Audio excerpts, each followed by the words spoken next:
मैं आपका शुक्रगुजार हूँ, बहुत बहुत शुक्रिया अदा करता हूँ कि आपने मेरा जो प्रमोशन किया, ऐसा प्रमोशन मुझे दुनिया में कहीं मिल ही नहीं सकता था। क्या किसी आलिम से सवाल करना गलत है? क्या किसी आलिम से कोई इंसान सवाल नहीं कर सकता?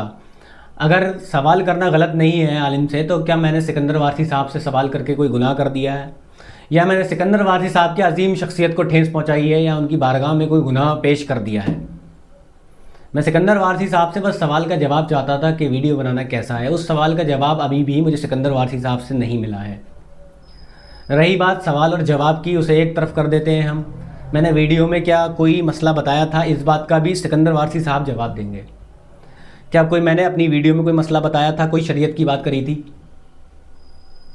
सिकंदर वारसी साहब, मुझे इस बात का जवाब देना पड़ेगा कि क्या मैंने कोई वीडियो में मसले की बात करी थी या कोई शरीयत की बात करी थी जो आपकी कनीज़ें आकर मेरे ऊपर कीचड़ उछाल रही हैं? क्या मैंने कोई उसमें गलत बात करी थी, या कोई मैंने मसले की या कोई शरीयत की बात करी थी? या आपको जवाब देना पड़ेगा, क्योंकि सवाल मेरा आपसे था। आपकी कनीज़ वारसी, आपकी शाह मदीहा, आपकी अफशीन, जो भी फला फला आपके अकाउंट्स हैं या आपके ताल्लुक में ये जो लोग हैं, इन लोगों ने मेरे ऊपर आकर कीचड़ उछाली कि तुम जाहिल हो, तुम शरीयत की बात कैसे कर सकते हो, तुम कैसे मसले की बात कर सकते हो, तुम कैसे मसला बता सकते हो, सिर्फ एक आलिम ही शरीयत की बात कर सकता है। ये बात मेरे कमेंट बॉक्स में बोली गई। इसका जिम्मेदार या तो सिकंदर वारसी साहब हैं या वो कनीज़ वारसी है। अगर सिकंदर वारसी साहब इसकी जिम्मेदारी नहीं लेते हैं तो सिकंदर वारसी साहब को ये जिम्मेदारी लेना पड़ेगी वो कनीज़ इनकी है। मैं कहता हूँ वो कनीज़ इनकी नहीं है, तो फिर भी सिकंदर वारसी साहब के नाम से उसकी आईडी क्यों है कनीज़ वारसी?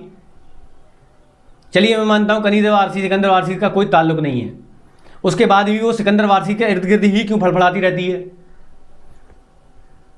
अगर उसका सिकंदर वारसी साहब से कोई ताल्लुक नहीं है उस कनीज़ का, तो उस कनीज़ को सबसे ज़्यादा तिलमिलाहट क्यों हुई, क्यों बौखलाई वो मेरी उस वीडियो से? मुझे ऐसा लगा जैसे मैंने सिकंदर वारसी साहब से सवाल न पूछकर उस कनीज़ के ऊपर कीचड़ उछाल दी है। उस कनीज़ को इस कदर तिलमिलाहट हुई कि उसने सब कुछ छोड़ छाड़ कर मेरे कमेंट्स का ठेका ले लिया और मेरे सपोर्ट में जो लोग खड़े थे उनके ऊपर कीचड़ उछाली, उनको खंजीर तक कहा कमेंट बॉक्स में। तो क्या ये जायज़ है? इसकी जिम्मेदारी सिकंदर वारसी साहब नहीं लेंगे क्या? दूसरी चीज़, मेरे कमेंट बॉक्स में आकर बोला गया कि आप सवाल करने के लिए सीधे डीएम कर सकते थे सिकंदर वारसी साहब को, या आप मेल कर सकते थे। तो सिकंदर वारसी साहब खुद ही पब्लिकली बात करना पसंद करते हैं, तो मैं मेल क्यों करता? मैं क्यों सिकंदर वारसी साहब को डीएम करता? सिकंदर वारसी साहब एक आलिम है, मैं उनसे सवाल कर सकता हूँ, सारी महफिल उनसे एक सवाल कर सकता हूँ। अगर मेरा सवाल गलत हो तो सिकंदर वारसी साहब ने अब तक वीडियो बनाकर क्यों नहीं कहा कि फराज का सवाल गलत है? मैं रजू करूंगा, अपनी बात को वापस लूंगा, मैं तौबा भी करूंगा अगर सिकंदर वारसी साहब मेरे सवाल को गलत बता दें। मुझे पता है सिकंदर वारसी साहब इस वक्त क्या कर रहे हैं, मसरूफ़ हैं वो मेरी कमियां ढूंढने में। मेरी सोशल प्लेटफॉर्म को टारगेट किया जाएगा, उनमें से मेरी गलतियों को ढूंढा जाएगा कि फराज ने अपनी ज़िंदगी में ये गलती कर रखी है, फिर भी वो एक आलिम से सवाल कर रहा है।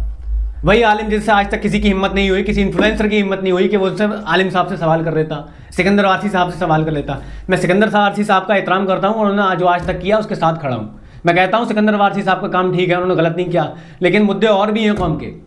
सिर्फ इन्फ्लुएंसर्स ही मुद्दे नहीं है। अगर इन्फ्लुएंसर्स ही मुद्दे नहीं है तो चंद इन्फ्लुएंसर्स ही क्यों हैं? इन्फ्लुएंसर्स और भी हैं। मदरसे के नाम पर वीडियो बनाई जाती है, इन्फ्लुएंसर उसमें मारपीट दिखाते हैं मदरसे के नाम पर। आपने उनको आज तक टारगेट क्यों नहीं किया? लोग तकरीरें कर रहे हैं, अजीब अजीब की तकरीरें कर रहे हैं, इन्फ्लुएंसर्स हैं वो भी। मैंने आज तक अपनी वीडियो में किसी इन्फ्लुएंसर का नाम नहीं लिया, ना ही आज ले रहा हूँ। इन्फ्लुएंसर्स हैं, एक्टर हैं मुस्लिम, उनका आपने आज तक रद्द क्यों नहीं किया अपनी वीडियो में? आपने उन्हीं चंद इन्फ्लुएंसर्स को क्यों पकड़ा जो बेहद फेमस थे? या तो आपको फेम चाहिए थी, या आपको उनके फॉलोअर्स चाहिए थे, या आपको दिखाना था कि मैं इतना बड़ा आलिम हूँ, किसी से भी तौबा करवा सकता हूँ। तो गलती इंसान से ही होती है। आप भी आलिम साहब कहीं ना कहीं गलती कर चुके हैं। आप अपना बैकग्राउंड देखिए, आपने कहाँ पर गलती की है और आपको रुजू करना पड़ेगी अगर मैं अपनी बात पर आ जाता हूँ तब। बहरहाल सवाल बहुत सारे हो सकते हैं, मैं वीडियो बार बार भी बना सकता हूँ। मेरा मोटिव नहीं है कि मैं आपसे गलती की माफ़ी मंगवाऊँ या मैं आपकी गलती को उजागर करूँ या मैं पब्लिकली आपकी गलती को दिखाऊँ, मेरा वो मोटिव नहीं है।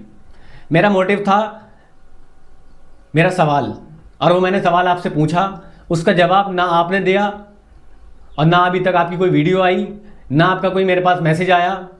बस आया तो कनीज़ों के कमेंट आए। उन कनीज़ों को इतनी तिलमिलाहट, इतनी बौखलाहट हुई मेरी वीडियो से, सिर्फ उनके ही कमेंट आए, उसके अलावा कोई चीज़ मुझे अभी तक नहीं मिली है।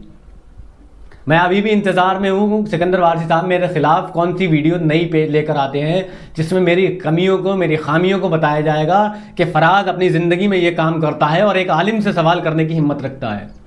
अगर फराज आलिम से सवाल करने की हिम्मत रखता है तो उसने कहीं ना कहीं इल्म हासिल करा होगा। मैं नहीं कहता मैं एक आलिम हूँ, लेकिन मैंने दुनियावी इल्म हासिल किया है और मैं जहनी अकल रखता हूँ कि आलिम साहब कहाँ पर गलती पर हैं और मैं कहाँ पर गलती पर हूँ। हर एक इंसान दुनियावी जहन रखता है, अकल रखता है, वो बता सकता है कि कौन किस गलती पर है। मैं आपकी इज्जत करता हूँ, आपका दर्जा बड़ा है, लेकिन सवाल करने का हक मैं सबसे रखता हूँ। कोई कितने दर्जे वाला आ जाए, मैं सवाल कर सकता हूँ। मैं इस देश के प्रेसिडेंट और प्राइम मिनिस्टर से भी सवाल करता हूँ, क्योंकि वो मुझे हक मिला है। अगर कोई गलती पर है तो मैं इससे सवाल कर सकता हूँ। बहरहाल मैं आपका शुक्रगुजार हूँ, बहुत बहुत शुक्रिया अदा करता हूँ कि आपने मेरा जो प्रमोशन किया, ऐसा प्रमोशन मुझे दुनिया में कहीं मिल ही नहीं सकता था।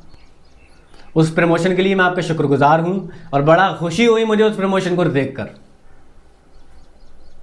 अगर आप मुझे कहीं मिल जाएं तो मैं आपके हाथ का बोसा लेकर आपका शुक्रिया अदा करना चाहता हूँ।